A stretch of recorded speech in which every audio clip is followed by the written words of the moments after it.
Buenos días, alumnos. Espero que se encuentren bien en casa junto a sus seres queridos. Damos inicio al sexto periodo de estudio en la asignatura de matemática para los quintos básicos. El contenido es fracciones propias y fracciones equivalentes. Quien les habla es la profesora Eileen Miranda.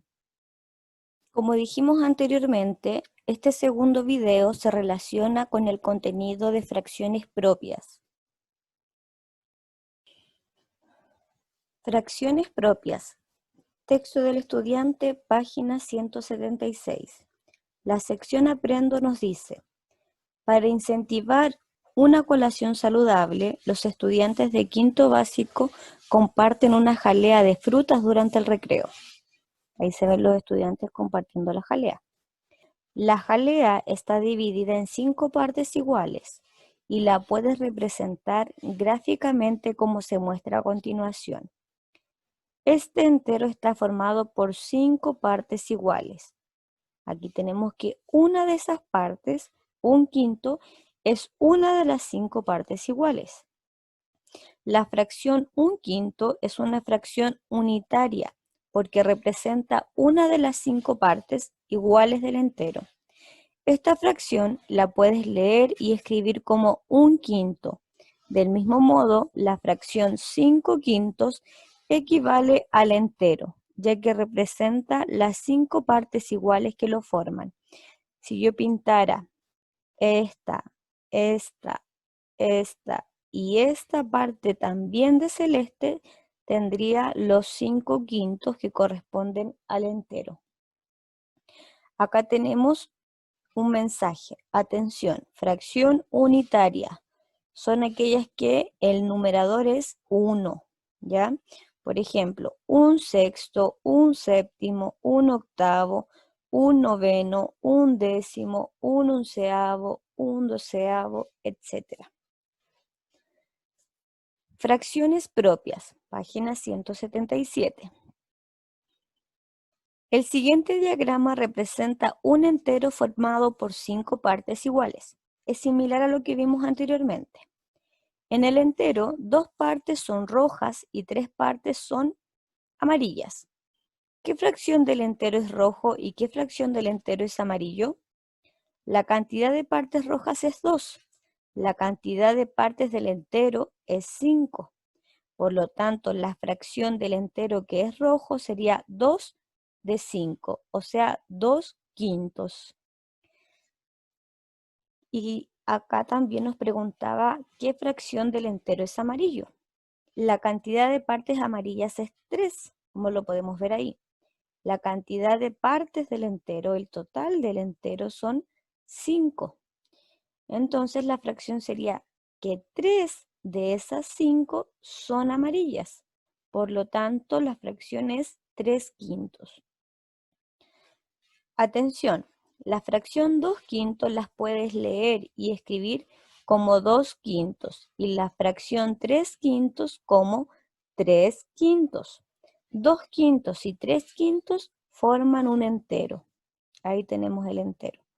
Los 2 quintos y los 3 quintos me hacen los 5 quintos, que sería el entero. Por otro lado tenemos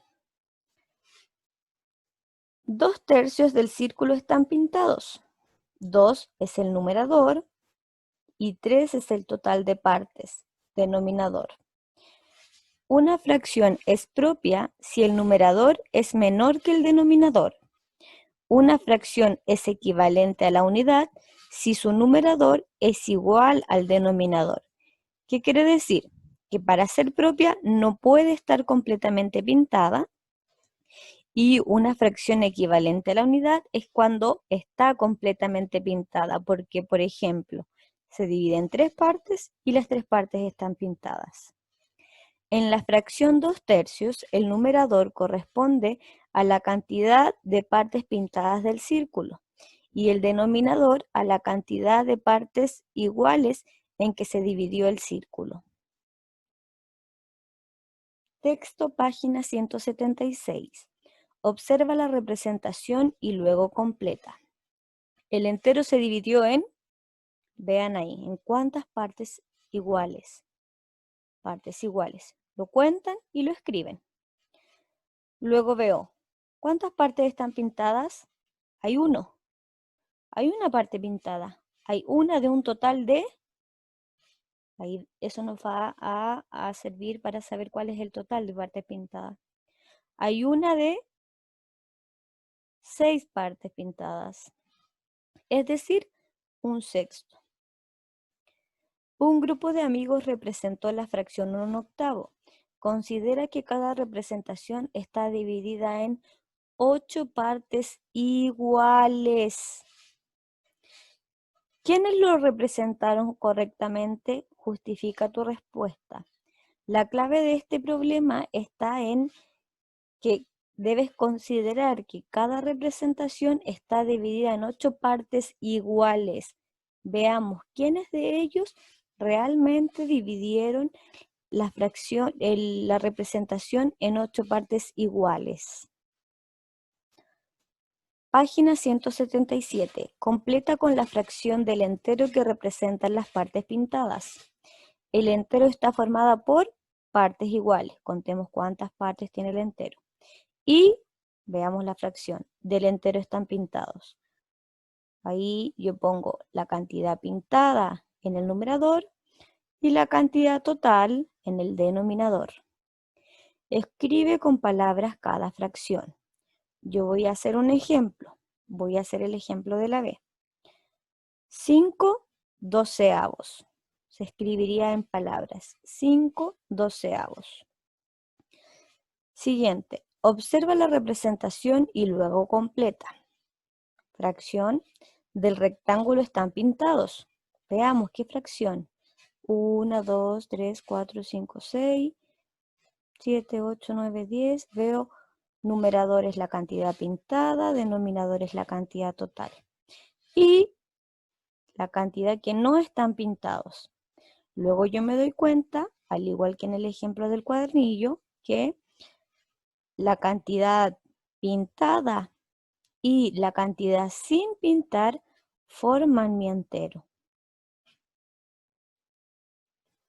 Página 178. Completa la tabla. Considera la fracción que representa la parte pintada de cada diagrama. Tengo ahí una representación. ¿Qué fracción sería? ¿Cuál es el numerador? ¿Cuál es el denominador? Escribe numéricamente cada fracción escrita con palabras.